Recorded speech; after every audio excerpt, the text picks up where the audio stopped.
Так, достар, сәлем. Бүгін біз қосымшамызды бастаймыз. Қосымша, конечно, кинематикадан басталады, ең басты тақырыптардан, ең бірінші тақырыптардан. Жалпы бұл тақырыпты бастамай жатып, бірінші физиканың бөлімдерін қарап алайық, иә. Физика бізде осындай бөлімдерден тұрады. Осы бөлімдер толыққанды өтуіміз керек. Біз мектепте тұрақты тоқ тақырыбын өттік.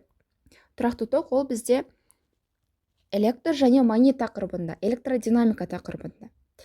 Бізге сонда қосымшада механиканы және жылу физикасын тездетіп өтіп шығу керек, чтоб мектептің тақырыбына ілесу үшін. Физика бөлімдері осылар.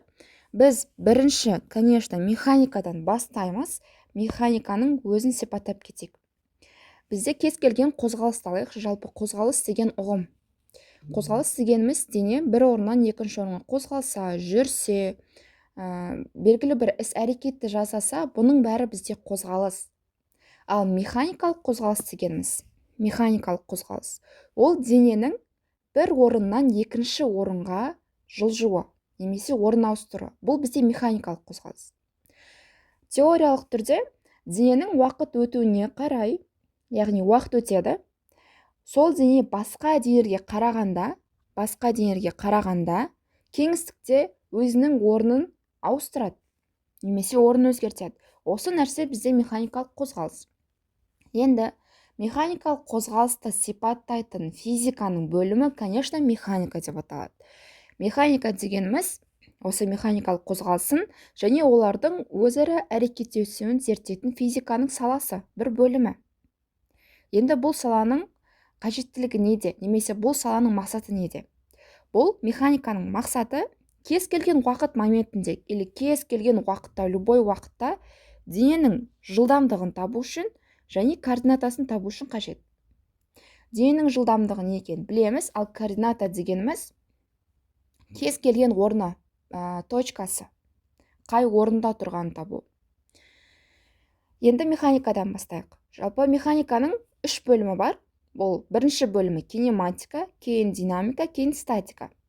Әр бөлім жеке-жеке бір нәрсені сипаттайды. Кинематика осы қозғалыстың өзін сипаттайды. Ал динамика қозғалыстың себебін сипаттайды. Ал статика осы себептердің тепе-теңдігін сипаттайды. Вот, былай жеке ашып көрсетейін. Мына суретте тұр. Бірінші сурет мына сурет. Бұл машина не істейді? Қозғалады. Мына ойыншық машинаны итеретін болса қалдыға, бұл қозғалады және белгілі бір S деген жолды жүріп өтеді. Мысал ретінде 5 секундта жүріп өтуі мүмкін. Және қандай жылдамдықпен жүреді? V деген жылдамдықпен жүреді. Осы бізде кинематика. Кинематика именно осы нәрсені зерттейді. Дененің жылдамдығын, оның үдеуін, оның жүрген жолын, оның уақытын зерттейді. Ал динамикада, механиканың екінші бөлімі динамикада, бұл қозғалыс неден туындады?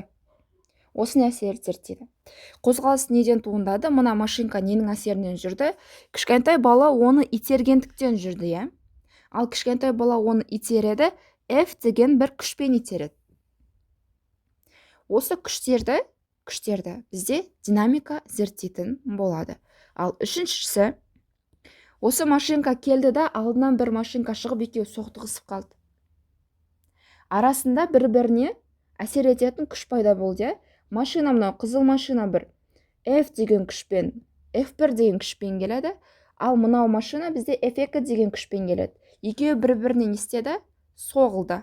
Соғылғанның пайдасына немесе әсерінен бір-біріне күшпен әсер етті. Вот. Бұл бізде статика. Осы жердегі F1 тең болады минус F2-ге. Өйткені бағыттары әртүрлі. Түсінікті ғой? Кинематика бізде қозғалыстың геометриялық типтерін зерттейді. Ал екінші бізде динамика, ол қозғалыстың пайда болу себебін зерттейді. Үшінші, осы пайда болған себептердің тепе-теңдігін зерттейтін статика бөлімі. Кинематикадан бастайық. Жалпы кинематика бізде грекше қозғалыс деген сөздің мағынасын береді. Анықтамасы қандай? Кинематика дегеніміз механиканың денелер қозғалысының геометриялық қасиеті. Бағана мен айтқанымдай, геометриялық қасиеттерін зерттейді. Геометриялық қасиеттер дегеніміз олар. Вот. Геоқасиеттер жылдамдық, жол, жүрген жолы, орын ауыстыруы, немесе уақыт, немесе үдеу сияқты нәрселер. Осы нәрселер бізде қозғалыстың геометриялық қасиеті. Бұл бөлімде біз қозғалыстың пайда болу себептерін қарастырмаймыз. Пайда болу себептерін бізде динамика қарастырады. Біз тек дене қалай қозғалғанын ғана қарастырамыз. Сол сұраққа ғана жауап алатын боламыз. Кеттік. Енді кинематикада бізде көптеген шамалар бар. Мынау бағана мен айтқан жылдамдық, жол, орын ауыстыру, уақыт бәрі бізде физикалық шама. Осы физикалық шаманың екі түрі бар. Біріншісі скаляр, екіншісі вектор шамалар. Скаляр шама дегеніміз тек сан мәнімен ғана сипатталатын физикалық шама. Оларға біз масса, уақыт, температура, энергияны аламыз. Ал векторлық шамаға сан мәнімен қатар бағыты да болатын физикалық шама. Мысал ретінде мынау машинаны алдық, иә? Машина қозғалады. Машина қозғалса, міндетті түрде жылдамдық алады. Өйткені жылдамдығы болғандықтан ғана ол қозғалып тұр. Кейін белгілі бір не істеді?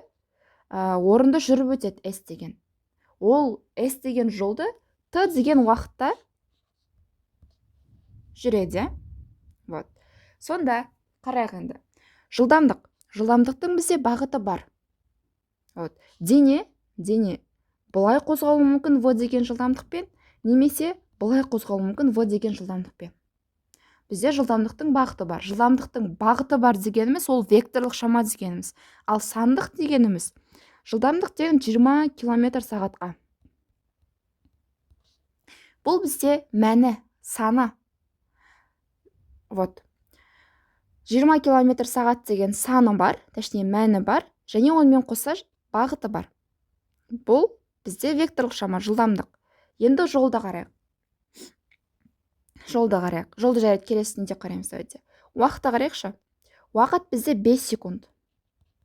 Уақыттың бағыты жоқ. Уақыт бәріне ортақ, бәріне бірдей жүреді. Ол сен жоғары жүрсең де, төмен жүрсең де уақыт сол қалпы қала береді, 5 секунд болып. Сонда уақыттың тек 5 деген секунд сандық мәні бар, бірақ бағыты жоқ. Значит, бұл бізде скаляр шама. Скаляр шамалар жай ғана, вот, мынау скаляр шама уақытты деп белгіленеді. Ал векторлық шамалар негізінен, мынау жылдамдық вектор шама ғой, үстіне мынандай бір сызық тұрады. Бұл үстінде тұрған сызық, оның вектор екен, оның бағыты бар екен көрсетеді, жүре ма?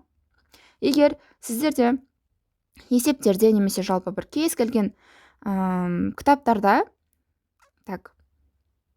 P және үстінде бағыты тұрса, бұл шама векторлық шама. Егер просто P деп тұрса, бұл бізде скаляр шама, жүре ма?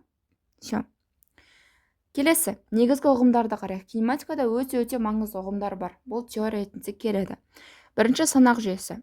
Санақ жүйесі дегеніміз қозғалысты сипаттау үшін қолданылатын санақ денесі, кез келген бір дене, оның орын алатын координата жүйесі және уақытты өлшейтін құралдың жиынтығы. Осы нәрсенің бәрі бізде санақ жүйесі. Вот. Мынау бізде координата жүйесі бар. Енді санақтың денесі. Мына жерде бір дене тұр. Дене бар. Енді уақытты өлшейтін құрал, немесе уақыттың өзі болуы. Т деген уақыт бар мына жерде. Бұл бізде толыққанды санақ жүйесі болып есептеледі. Келесі материалдық нүкте. Материалдық нүкте дегеніміз бізде дененің қозғалысын сипаттау кезінде, именно механикалық қозғалысын сипаттайтын кезде, оның геометриялық өлшемдерін ескермейтін денелер. Олардың геометриялық өлшемдері дегеніміз пішіні, ұзындығы, көлемі, оны біз ескермейміз, оны тек нүкте ретінде аламыз. Мысал ретінде үлкен бір стадион бар, өте үлкен стадион бар. Ол стадионда бізде доп. Вот. Кішкентай доп бар. Жоғарыдан қарасаң, ол как точка ретінде көрінеді. Осы доп стадионда осылай айналып шығады. Оның мынау жүрген жолы өте көп. Жүрген жолын S қой. Так, білмеймін енді, мен 240 метр деп ала берейін. 240 метр жол жүреді. Ал өзінің, жалпы өзінің, мына доптың ұзындығы қандай? Доп деген ұзындығы өте кішкентай, иә? L ұзындық. 30 ба, білмеймін. 40-50 сантиметрдей шығар. Енді салыстырайықшы. 40-50 сантиметр мен 40 сантиметр, 240 метрді. Өте қандай сандар? Бір-бірінен алшақ сандар. Сонда денені материалдық нүкте ретінде қарастыру үшін, ол дененің өзінің өлшемі жүріп өтетін жолынан бірнеше есе кішкентай болу керек. Сонда ғана денені біз материалдық нүкте ретінде қарастырамыз, оны точка ретінде қарастырамыз. Все. Келесі тақырып траектория. Траектория дегеніміз осы материалдық нүктені қозғалыс кезінде кеңістікте қалдырған сызығы. Мынау доп, немесе адам. Адам тоже материалдық нүкте болады. Адам бір орыннан екінші орынға баратын болса, бастапқыда орны мына жерде, кейін орны мына жерде. Қыста особенно жүрсе, артынан не қалдырады? Із қалдырады ғой. Осы із бізде траектория деп аталады. Все. Дененің артынан қалдырған ізі траектория. Вот. Траектория бізге екіге бөлінеді. Біреуі түзу сызықты траектория, біреуі қисық сызықты. Ат айтып тұр, иә? Түзу сызықты болса. Ана үшіре тұрайық. Түзу сызықты болса, мына дене траекториясы түп түзу болып барады да, мына үйге келеді. Бұл бізде түзу сызықты қозғалыс. Ал егер оның үйіне баратын жол түп түзу болмаса, оның үйіне баратын жол осындай болса, бұл бізде қисық сызықты қозғалыс деп аталады. Все. Так, мына жақта бар екен осы. Траектория түсіндік деп ойлаймын. Траектория деген осы нәрсе. Келесі жол мен орын ауыстыруды қарайық. Физикада, механикада өте маңызды ұғым осы жол мен орын ауыстыруды қарау керек. Жол бізде осы траекторияның жүріп өткен, немесе траекторияны қосатын сызық. Мына жерде бізде бір адам тұрды. Осы жақта не істеді? Жүріп өтеді. Так, мына жақта бізде адам тұрды деп алайық. Бұл адам не істейді? Траектория үйіне қарай барады. Үйіне барған кезде мынау артынан қалдырған ізі оның траекториясы. Ал осы ізді қосатын түзу кесінді бізде жол деп аталады. Ол бізде жол. Так, жол болуы мүмкін, 20 метр. Енді жол бізде, достар, өте маңызды нәрсе. Жол скаляр шама. Оның бағыты жоқ. Ол үйінен осы жерде тұрып, үйіне былай барса да тура сол 20 жол, немесе үйінен обратно осы орнына келсе де тура сол 20 жол, 20 метр. Жол бізде скаляр шама. Енді келесі орналастыру дегенді қарайық. Орналастыру дегеніміз тоже үйінен осындай қисық жолмен барады. Біз жолды білеміз. Жол дегеніміз осы траекторияны қосатын кесінді. Ол, например, 40 болуы мүмкін. 40 метр. А вот орналастыру дегеніміз осы дененің бастапқы нүктесі бар ғой. Бірінші точкасы мен соңғы жететін финиш бізде. Үй ғой, екінші точка. Осы бастапқы және соңғы орнын қосатын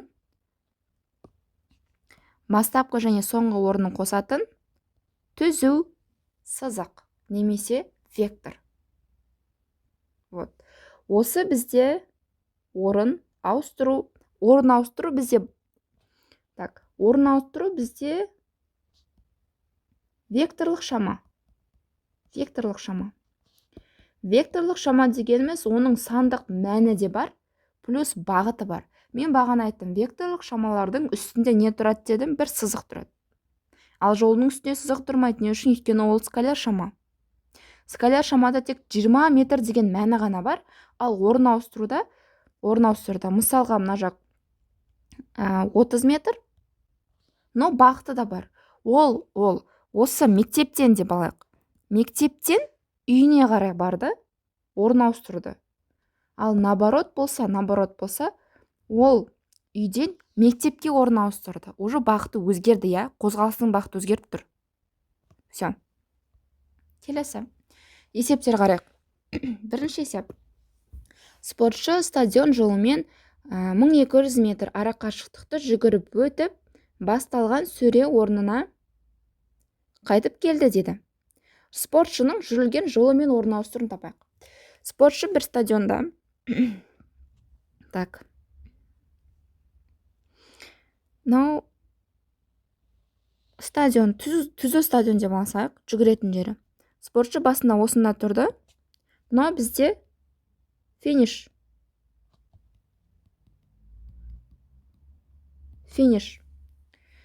Не істеді?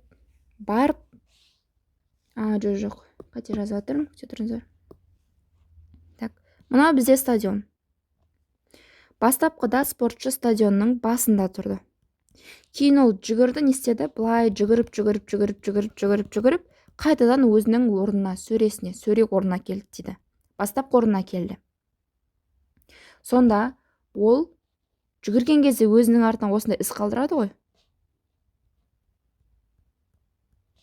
Осындай із қалдырды.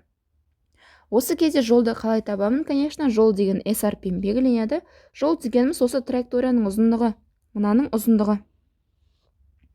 Вот. Стадион 1200 метр ара қашықтықты жүгіріп өтіп, бастаған сөре орнына қайтып келді дейді. Значит, мынау стадионның ұзындығы 120 метр. Жолы да сол не болады? 120 1200 метр болады. Енді маңызды нәрсе. Спортшының жүрілген жолын тапты, енді орын ауыстыру табу керек. Орын ауыстыру дегеніміз айттық, я бағана. Бірінші қай точкада бастады и соңғы точкасын қосатын сызық дедік. Бастапқы точкасы стадионның басы. Ол жүгіріп келді, қайтадан сол екінші орнына келді. Осы бастапқы орын мен соңғы орны екеуі де бір точка ғой. Екеуі де бастапқы сөре. Немесе старт. Сонда ол орын ауыстырмаған болып саналады, нөлге тең. Не үшін? Өйткені ол өзінің бастапқы орнына қайтып келді. Оның бастапқы орны да соңғы орнына бір точкада орналасқан. Сондықтан оның орын ауыстыруы 0 болады. Жауап бізде Д варианты. Келесісін қарайық. Спортшы 400 метр қашықтықты жүгіріп өтіп, қайта оралды дейді. Жолы мен орын ауыстыруы. Все, бұны уже сразу ойда есептей аламыз, иә? Спортшы 400 метр қашықтықты жүгіріп өтті дейді.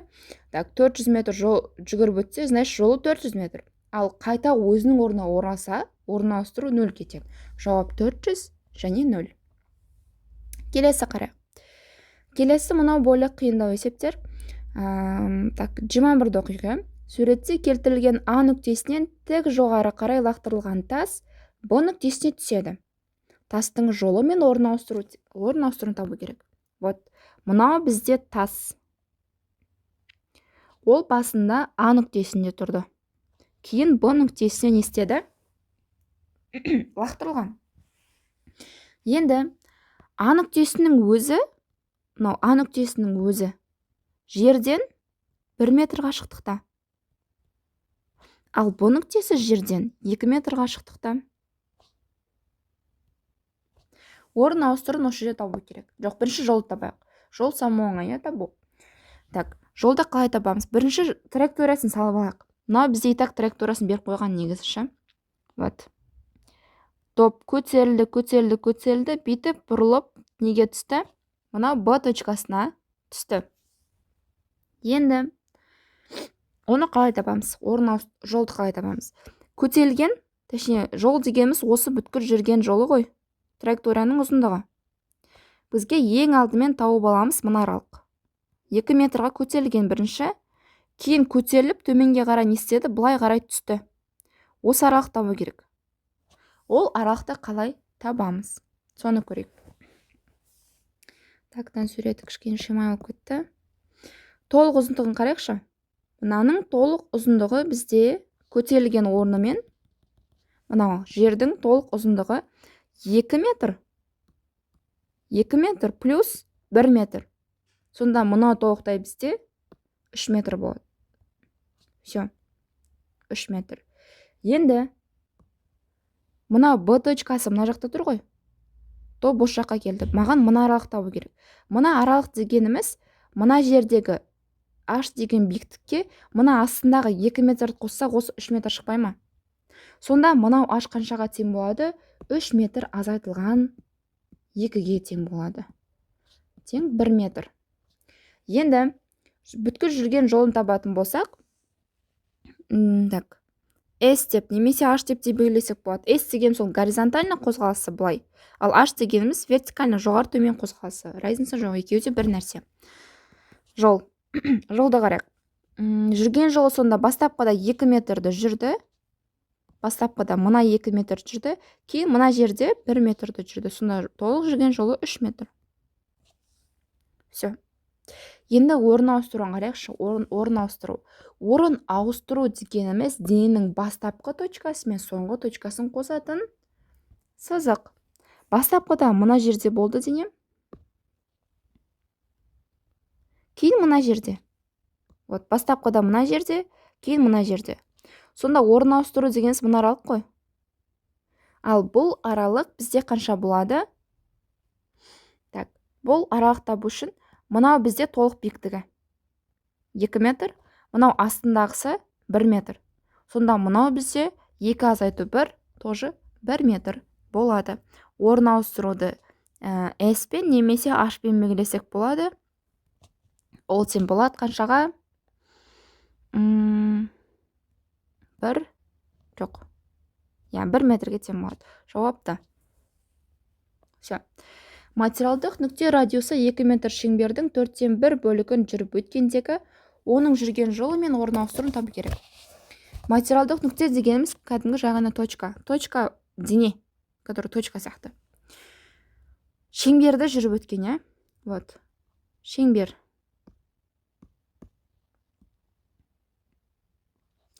Радиусы 2 метр дейді шеңбердің. Үлкен қылып салайық. Шеңбердің радиусы 2 метр.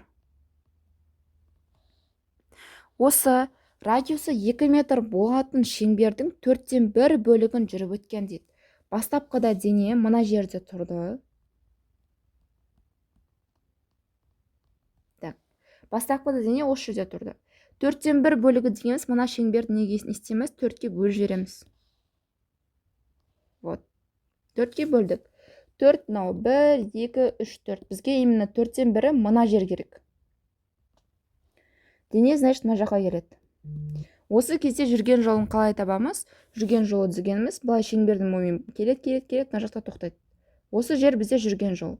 Ол бізде S. S тең болады. Жүрген жол табу үшін біз шеңбердің толық ұзындығын білеміз, Мынау бізде шеңбердің толық ұзындығы. Соның 4-тен несін жүріп жүр? 4-тен 1-ін ғана жүрді. Шеңбердің толық ұзындығының формасы бізде S тең 2πr. 2πr. Но оның 4/1 жүргендіктен мен көбейтем 4/1-ге. Сонда 2 мен 2 қысқарады, πr бөлінген 2 болады. Вот. R бізде 2 метр болса, радиусы 2π бөлінген 2 тең π ғана болады екен. Все. Енді орын ауыстыруды табайықшы. Орын ауыстыру дегеніміз бізде бастапқы точкасы мен соңғы точкасын қосатын түзу сызық. Осы бізде орын ауыстыру. Ол бізде не пайда болып тұр? Мына жерде үшбұрыш пайда болып тұр, Мына жағы 2 метр радиус болатын үшбұрыш, мына жағы 2 метр болатын үшбұрыш. Вот, мынандай үшбұрыш. 2, 2. Бізге мына орын ауыстыру табу керек. Так, бұл бізде Пифагормен тапсаңыздар болады, немесе егер өткен болсаңыздар үшбұрыштар жайында, то екі қабырғасы бірдей тікбұрышты үшбұрыштың мынау гипотенузасын қалай таба аламыз? Жай ғана түбірастыға көбейтеміз 2-ні. Немесе оны нәрсе әлі өтілмеген болса, жай ғана Пифагордың қолдана саламыз, 1 катеті 2-нің квадраты қосылған 2-нің квадраты тең болады. Так, 8 түбірасты 8, түбірасты 8 дегеніміз 2 көбейту 4. 4-тен бізде түбірастынан 2, түбірасты 2 метр шығады. Жауап, конечно, басынес. Так. Жауабы. Келесі 8-ді қарайық. Тікұшақ түзу сызық бойымен 400 км ұшып, 90 бұрыш жасай бұрылған соң, тағы да 300 км ұшты. Тікұшақтың жолымен орын ауыстыру деді. Мынау бізде тікұшақ. Точкалы ретінде ала берейік, иә, удобно болу үшін. Ол түзу бойымен 400 км ұшты. Бұлай түзу 400 км ұшқан. Кейін резко 90 градус жасап бұрылып кетеді. 90 градус дегеніміз былай, немесе жоғары, иә? Немесе жоғары. Біз төменге деп ала берейік. Жоқ, жоғары деп ала берейік, давайте. Вот, жоғары резко 90 градус жасады. Ол 90 градус жасады, 300 км жүрген солай. Енді тікұшақтың жолымен орын ауыстыру табу керек. Жолы дегеніміз жүріп өткен жолы ол баста 400-ді, кейін 300 жүрді. Сонда жүрген жолы бізде, конечно, қанша болады? S тең 400 қосу 300 тең 500 болады. Жүрген жолы 500. А вот орын ауыстыру басқаша. Орын ауыстыру деген бастапқы нүктесі мен соңғы нүктесін қосатын кесінді дедік, иә? Осы бізде орын ауыстыру. Орын ауыстыруды қалай табамыз? Конечно, нені қолданамыз? Пифагорды қолдана саламыз. 400-дің квадратынан қосамыз 300-дің квадратын, бөлеміз түбірас текке, жауап 500. Так. Ой, не кетті.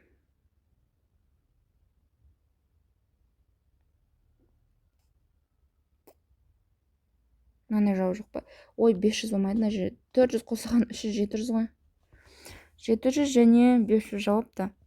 9-ды өздеріңіз шығарып көріңіздер. 9-ды шығарған кезде қарақшы, вот. Оңтүстік және солтүстік шығыс дейтін болсаңыздар, былай сызбаңыздар. Вот.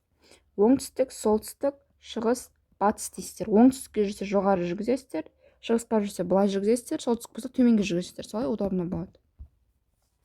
Келесі шамалар. Кинематикада ең басты шама бізде жылдамдық, үдеу, уақыт және жол деген шамалар. Бірінші жылдамдықтан бастайық. Жылдамдық дегеніміз орын ауыстырудың уақыт бойынша өзгеру тездігін немесе шапшаңдығын сипаттайды. Насколько жылдамдық көп болады, дене соншалықты көп жол жүреді. Ол бізде V деген әріппен белгіленеді. Жылдамдықтың шамасы векторлық шама, вектор болғандықтан оның бағытта сандық мәнде бар, үстінде не тұрады, конечно, сызық тұрады. Все. Жылдамдық. Өлшем бірлігі, так. Негізінен метр секунд болу керек өлшем бірлігі. Метр бөлінген секунд. Егер есептерде километр бөлінген сағат деп берсе, осыны метр секундқа айналдыру үшін не істейміз? Например, 36 километр сағат болса, осыны метр секундқа айналдырайық. Міндетті түрде всегда метр секундқа айналдырып жүру керек. Не істейміз? Километрді метрға айналдыруымыз дегеніміз 1 километрда 1000 метр бар. Көбейтем неге? 1000 дегеніміз оның 3 дәрежесіне. А вот сағатқа бөлініп тұр ғой. Сағатты секундқа айналдыру үшін 1 сағатта 60 минут бар. Вот, 60 минутты жаздым. 60 минутта, немесе әр минутта 60 секунд бар. Значит, мен оны көбейтем 60 секундқа. Все. Сонда 36 көбейту 10-ның 3-і бөлем сағатқа, точнее секундқа айналдырғанымызға, 36 көбейту 10-ның 2 дәрежесі. 36 мен 36 қысқартады. Жауап 10 болады. 10 метр секунд. Все, осылай табамыз. Сағатқа не үшін бөлім? Өйткені бізде формуланың өзінде немесе өлшем бірлігінің өзінде сағат бөлініп тұр. Келесі үдеу. Үдеу дегеніміз жылдамдық векторының уақыт бойынша өзгеру тездігі немесе шапшаңдығын сипаттайтын шама. Үдеу бізде А деген әріппен белгіленеді. Оның да бағыты бар. Өлшем бірлігі метр бөлінген секунд квадрат уже. В квадрате жаттап аламыз. Так, бізде өте маңызды бір нәрсе бар. Уақытты бәріміз білеміз. Уақытты белгіленуі, ал өлшем бірлігі жай ғана секунд. Минутты секундқа айналдырсақ та, точнее минутты, сағатты барлығын всегда секундқа айналдырып жүру керек. 1 минут 60 секунд, 1 сағатта 60 минут, 60 минутта қайтадан 60 секундқа айналдырамыз. Енді өте маңызды нәрсе, мынандай нәрсе бар. Орын ауыстыру немесе жолды біз S деп белгілейміз ғой. Егер S-тан туындалсақ, ол бізде жолға тең болады. Жоқ, S-тан туындалсақ, ол бізде жылдамдыққа тең болады. Ал жылдамдықтан біз туындалсақ, ол үдеуге тең болады. Наоборот, интегралды өткен болсаңыздар, жылдамдықтан интеграл алсақ, ол наоборот неге тең болады? Жолға тең болады.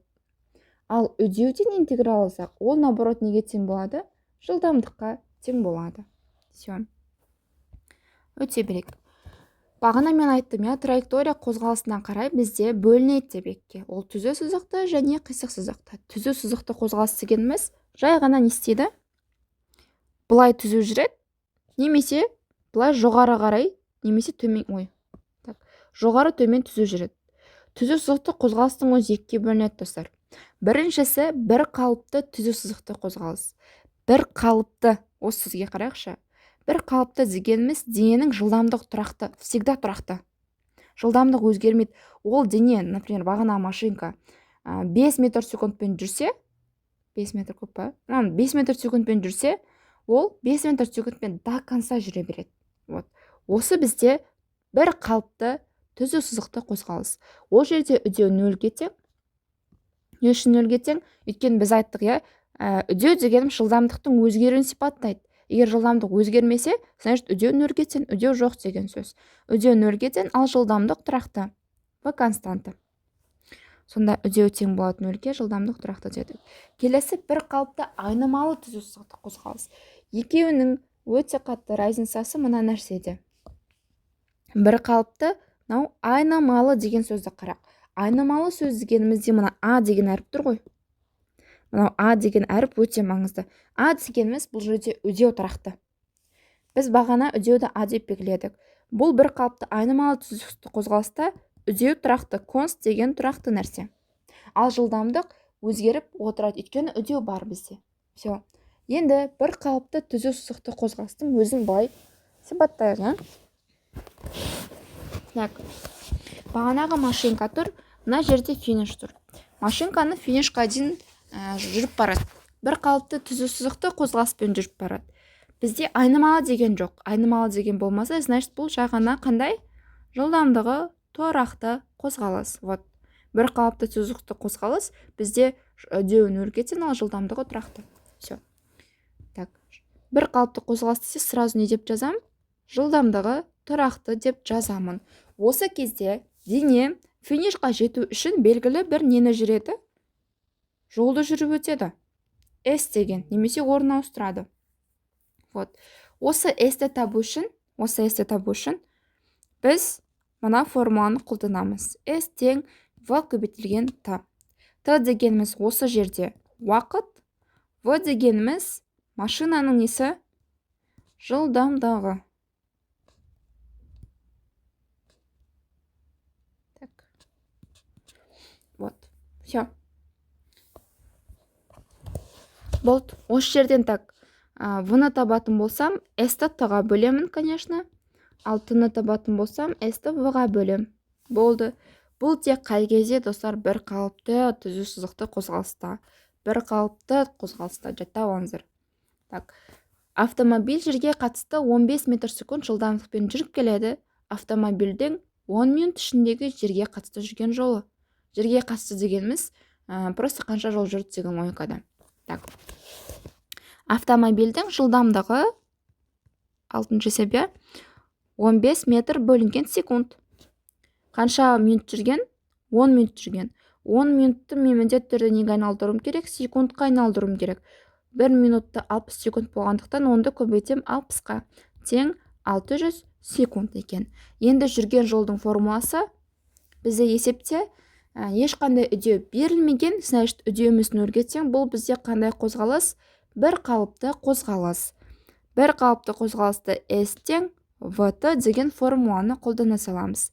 V дегеніміз 15 жылдамдығы, T дегеніміз 600. 15-ті 600-де көбейтсек, так, 90 артында 9000.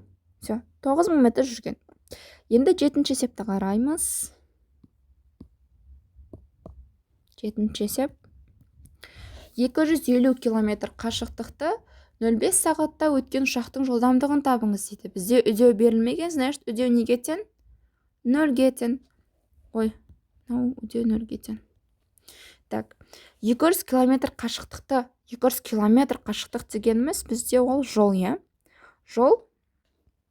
Так, мына жақта айтуды ұмытып кетіппін. Жолдың орын ауыстырудың өлшем бірлігі метр болады.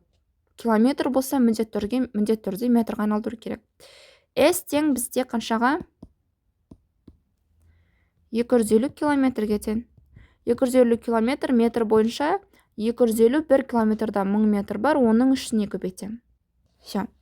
Енді бізде қанша уақыт берген? 05 сағат. 05 сағат дейді.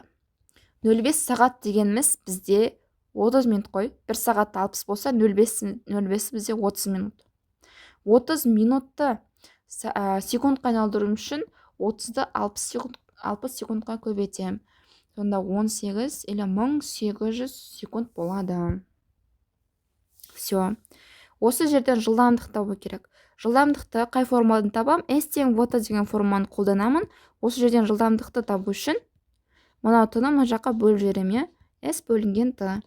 Так, S дегеніміз 250 көбейту 10-ның 3-і жүрген жолы, T дегеніміз уақыт 1800. Все. Осы жерден есептесек негізі шығады. Есептейміз ба?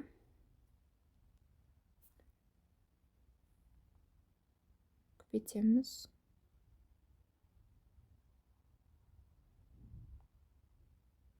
«138 метр бөлінген секунд». Но бұндай вариант жоқ. Давайте мынаны біз километр сағатқа айналдырайық. Километр сағатқа қалай айналдырамыз? Соны көрейік. Так.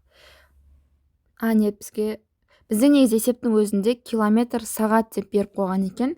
Значит, есептің өзін былай шығарсақ болады. В тең километр сағатқа 250-ді бөлеміз 0,5-ке. Сол кезде бізде километр сағат бір-біріне бөлініп, километр сағат мәні шығады, я? 250 бөлеміз 0,5-ке, жауап 500 километр сағат. Все. Келесі, мынаны үйде шығарып келеміз. Мынаны қарайық. Өте маңызды нәрсе, үйрену керек нәрсе. Біз жолдың осына формасын өттік. Ал егер бізде жол немесе дене санақ жүйесінде бағана координатада орналасқан болса, бізде формула өзгереді. Ол кезде формула S немесе X тең болады. Так, S жоқ, былай әрқайсысын жеке жазайық. S тең болады. S нулевой қосылған плюс-минус немесе V нулевой. Так, S тең S нулевой қосылған плюс-минус V нулевой T. Все. Осыған тең болады. Осы S-іміз бізде X-қа да жазаламыз. Координатадағы өлшеміне V нулевой T. Вот. S-тің VT деген формасын тура сол форманы жаздық, бірақ S нулевой дегеніміз бізде бастапқы координатасы болды.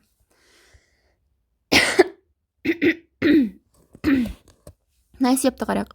Дененің қозғалыс теңдеуі X тең 4 минус 3-ті. Дененің бастапқы координатасы мен қозғалыс жылдамдығын табу керек. Бағана формада айттым, я? X та S те екеуде бір нәрсе, екеуде жол, екеуде координатасы. X тең так, X нулевой плюс-минус VT. V нулевой деген сол бастапқы жылдамдық, немесе VT. Сонда бізде есепте қалай берілген? X тең 4 минус 3-ті деп берілген. Осы екеуін қарайықшы. X пен X тұр. X нулевой неге тең болады? 4-ке тең болады. Ал T-ның алдында бізде не көбейтіліп тұру керек міндетті түрде? Жылдамдық көбейтіліп тұру керек.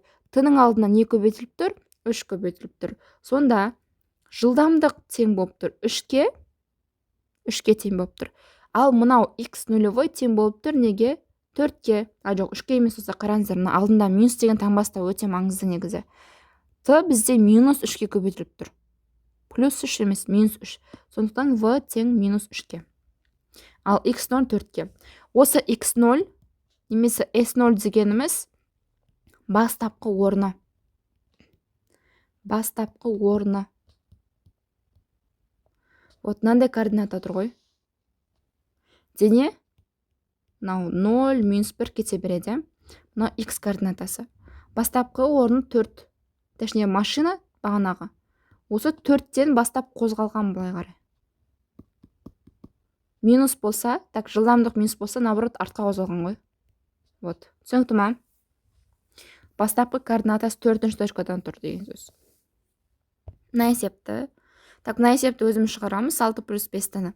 Біз білеміз формада x тең x нулевой плюс минус v болу керек, v тінің алдында жылдамдық тұрады, мына тінің алдында 5 тұр, значит жылдамдығы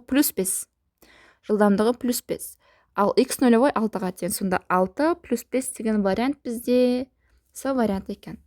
Келесі сурет бойынша 5 секундтың ішінде дененің орын ауыстыруын табу керек. Табайық. Осындай есептер өте қызық есептер. Мына бізде график берілген.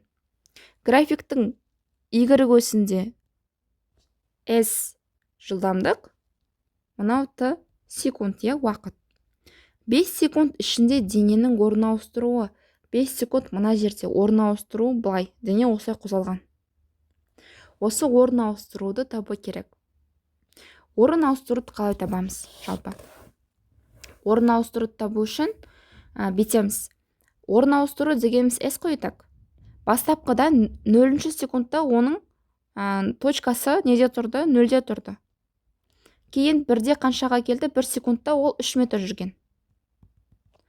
2 секундта қанша жүрген? Примерно ортасы, 3 секундта қанша жүрген? 9 метр жүрген.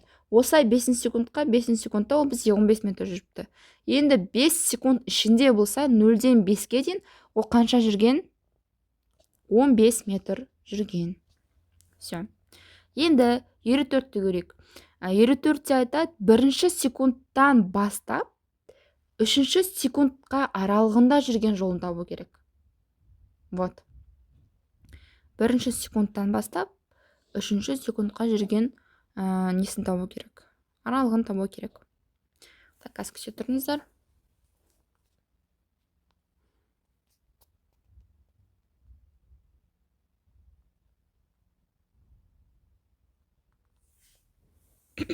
Давайте қарайық. Бірінші секунд, бірінші графикке қарайық, график бізде S және T графигі, біреуі бізде жол, біреуі бізде уақыт. Енді бірінші секунд мына жерде. Бірінші секундта ол қай жерде тұр? 3 метрда тұр. Ал 3-ші секундта қай жерде тұр? 9-да тұр. Жүрген жолын қалай табамыз, конечно? Ол 3 метрдан бастап 9 метрға дейін жүрді. Значит, жүрген жолы S тең 9 азайту 3, 6 метр. Жауап Б. Все. Осы бізде бір қалыпты түзу сызықты қозғалыс. Енді бір қалыпты айнымалы түзу сызықты қозғалыс. Бұл сәл қиындау. Айнымалы А деген әрпін көрдік. Значит, бұл жерде үдеу тұрақты деген сөз, достар. Үдеу тұрақты, ал жылдамдық өзгеріп отырады. Жылдамдық либо артады, либо кемиді. Енді қараймыз. Мұна мысал ретінде бір қыз алайық. Бір қыз жүгіру жарысына қатысады. Ол финишқа дейін жету үшін белгілі бір S деген жолды жүріп өтеді. S. Оның бастапқы жылдамдығы бар, жүгіруге дайындалып тұрған кезде жылдамдығы тұрады. Ол V нулевой. Кейін мына жаққа жеткенде өзінің бір жылдамдығы болады. Ол V деген жылдамдығы. Енді бұл постоянно бір қалыпты жүгірмейді ғой. Жүгіру жарысында бастапқыда, например, бір қалыпты жүру мүмкін, белгісіз. Но не істеді? Уақыт өте келе темпін прям қаттырақ жүгіреді. Уақыт өте келе басында 5-пен жүгірді, 6-мен жүгірді, 7-мен соға тез жүгіруге тырысатын болады. Сонда бұл жерде оның жылдамдығы да бар, плюс еще үдеуі де бар. Осы кезде мына жүрген жолын қалай табамыз? Біз екіге бөлейік бірінші. Бізде бір қалыпты айнымалы түзу сызықты қозғалыс екіге бөлінеді. Біріншісі ол үдемелі, екіншісі кемімелі. Үдемелі дегеніміз уақыт өтуіне қарай жылдамдығы артатын қозғалыс. Ал кемімелі дегеніміз жылдамдығы кемитін қозғалыс. Хорошо? Все. Енді үдемеліден бастайық. Үдемелі қозғалыс кезінде бізде жол тең болады. V нулевой T плюс АТ квадрат бөлінген 2-ге. Осы жерде v нөлевой дененің бастапқы жылдамдығы, т бізде жүрген уақыты, а деген бізде үдеуі. Все. Енді бұл үдемелі болғандықтан ортасында плюс, достар. Ортасында плюс. Енді жылдамдықты тауып көрейік. Бастапқы жылдамдық бізде v нөлевой, соңғы жылдамдық v. Осы финишке жеткендегі жылдамдығын қалай табамыз? Сол формуланы жазайық. Ол формула v тең v нөлевой плюс а т болады. Бұл бізде соңғы финишқа жеткендегі жылдамдығы, v нөлевой бастапқы жылдамдығы, а деген үдеу, т деген уақыт. Бұл жерде де арасында плюс тұр. Жаттадық, е? Енді S-тің тағы да екінші формуласы бар. Екінші формуласы тең болады дененің соңғы жылдамдығының квадратынан азайтам бастапқы жылдамдығының квадратын бөлемін 2а-ға. Бұл формулада уақыт қолданбайды. Бір удобнасы. Все. Екіншісі кемімелі қозғалыс. Кемімелі қозғалыста бағана айттым, жылдамдық кемейді, ал үдемеде жылдамдығы артады.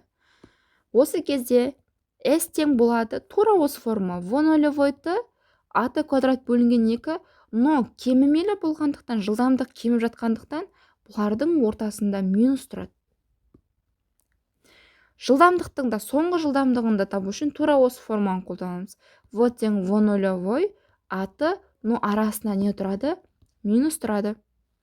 Ал S-тің формуласы өзгермейді, достар. S-тің формуласы v квадрат минус v нөлевой квадрат бөлінген 2а болып қала береді. Все.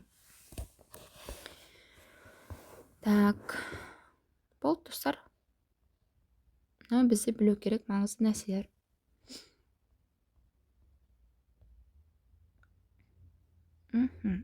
Енді бір қалыпты айнымалы түзушілікті қозғалыс бар ғой. Осы қозғалысты бағана координатамен жасап көрейікші. Координатамен жасайтын болсақ, тура бағанаға S тең болады.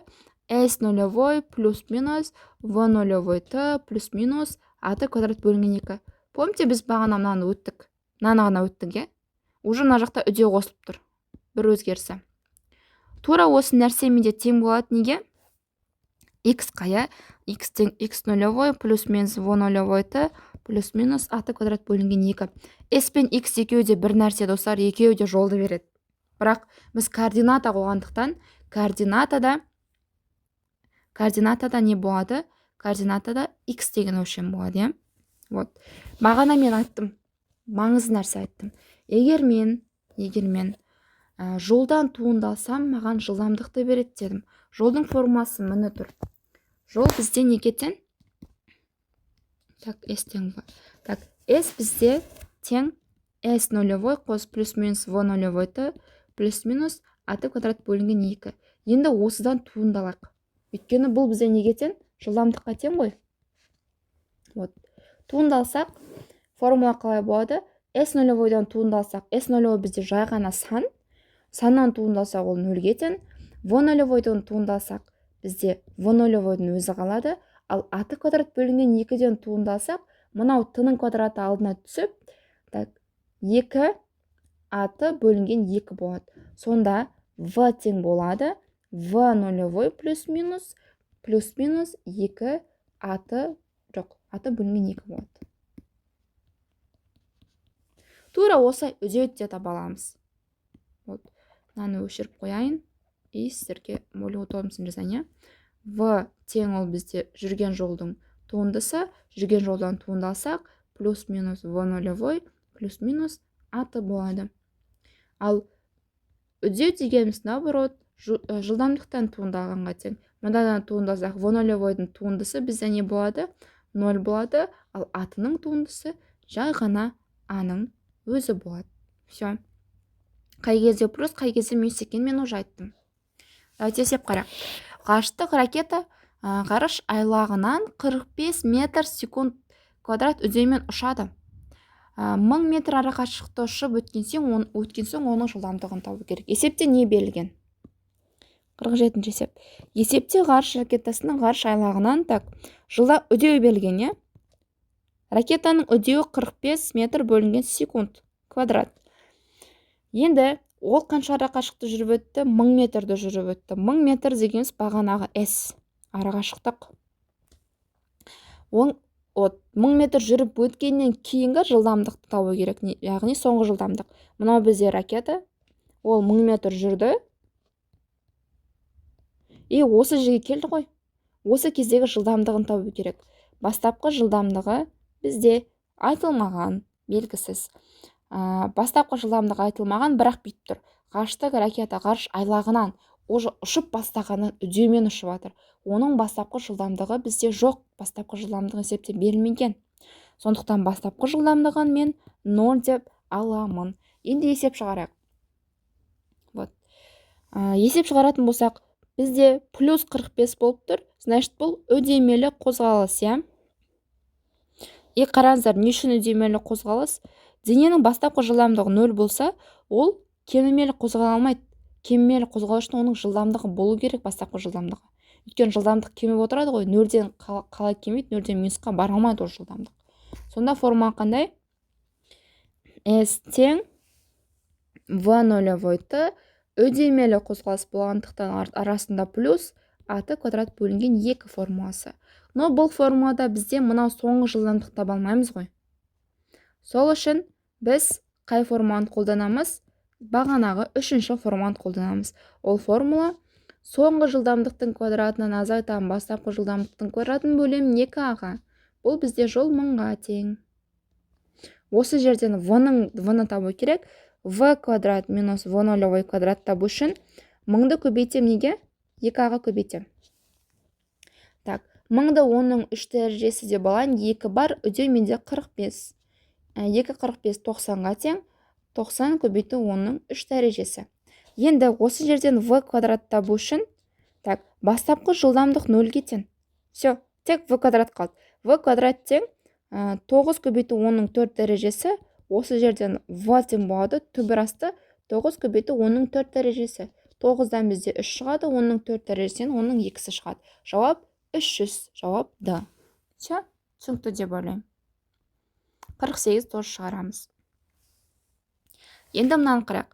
Автомобиль 72 км/сағат жылдамдықпен қозғалып келе жатып, 7 метр секунд квадрат үдеумен тежеледі. Тежеледі дегеніміз жылдамдығы кемейді. Жылдамдығы кемейтін қозғалыс бізде кемімелі қозғалыс. Ең аз тежелу уақыты, тежелу жолы. Бізге просто жол табу керек. Тежелу жолы дегенімізде сол бағанағы жол, достар. Так, қалай табамыз? Автомобильдің бастапқы жылдамдығы 72 км бөлінген сағат. Но километр сағатты мен неге айналдырам? Метр секундқа айналдырам. Оны айналдыру үшін 72-ні көбейтсем 10-ның 3 дәрежесіне бөлемін. 36 көбейту 10-ның 2 дәрежесіне. Немесе былай жасасақ болады.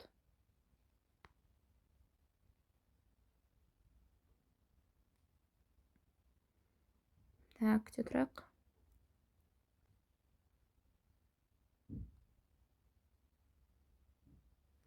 Так, бұны есептегенше былай жаттап алсаңыздар болады. Кез келген километр сағат беріледі ғой. Сол километр сағатты бөле саламыз 3/6-ға. Все. 72-ні 3/6-ға бөле саламыз. Жауап 20 метр секунд. Просто 3/6-ға бөле саласыздар. Бастапқы жылдамдығы 20 метр секунд. Вот, дене бастапқы жылдамдығы 20. Кейін ол не істейді? Өзінің жылдамдығын азайтады, кеміп бастайды. Қандай үдеумен? 7 метр секунд квадрат үдеумен кемейді, тоқтайды. Вот. Осы тоқтағандағы S деген жолды табу керек. Соңғы жылдамдығы тоқтайтын болса, соңғы жылдамдығы неге тең? Конечно, 0-ге тең. Осы жерден S-ті қалай табамын? Бағанағы 3-ші форманы қолданып табамын. S тең v-ның квадратынан азайтамын v0-дің квадратын бөлемін 2-ға. Бізде соңғы жылдамдық 0-ге тең, тек бастапқы жылдамдық не бар, бастапқы жылдамдық 20. Алдындағы минусын қарамасаңыздар да болады. Жарайды, жасалайық. Минус 20-ның квадратын бөлемін 2-ға. 2 үдеу менде 7-ге тең. 20-ның квадраты 400. 400-ді бөлемін 14-ке. Бөлемін 14-ке тең 29 метрға тең. Алдындағы минусы жай ғана оның жүрген жолын бағытын керек екенін көрсетеді. Поэтому қатты волноваться не о чем. Сол үшін 29-ды белгілейміз. Все. Мына астындағы есепті тоже шығара берсеңіздер болады. Так, мынаны ертең сабақтарда шығарамыз. Воскресенье. Так. Мына вертикаль бағытта қозғалысты и все. Так, қараймыз достар. Біз мына жақта қозғалған тақырыптарымыз горизонтальный тақырыптар, точнее горизонтальный қозғалыстар, горизонтальный жердің бетіндегі. Ал егер дене бізде жоғары төмен қозғалатын болса, жоғары или төмен қозғалатын болса, уже бізде формалар өзгеретін болады. Осы вертикальный бағыт қозғалысын плюс еще көкжиекке бұрыш жасай қозғалысты плюс шеңбер бойымен қозғалысты воскресенье күні өтетін боламын, немесе ертең бұйырса тағы бір видео сабақ жасаймын. Пока мен зарядым өлейін деп жатыр екен. Так, осы есептерді шығарып алыңыздар, файлды жерім. Потом воскресенье келеміз, воскресенье бірге есеп шығарамыз. ұбт-ның есептерін шығарамыз, және Рахашев кітабынан тоже есептер қарайтын боламыз. Сондықтан бүгін обязательно қарап, осы тақырыпты түсініп келеміз. Все, давайте.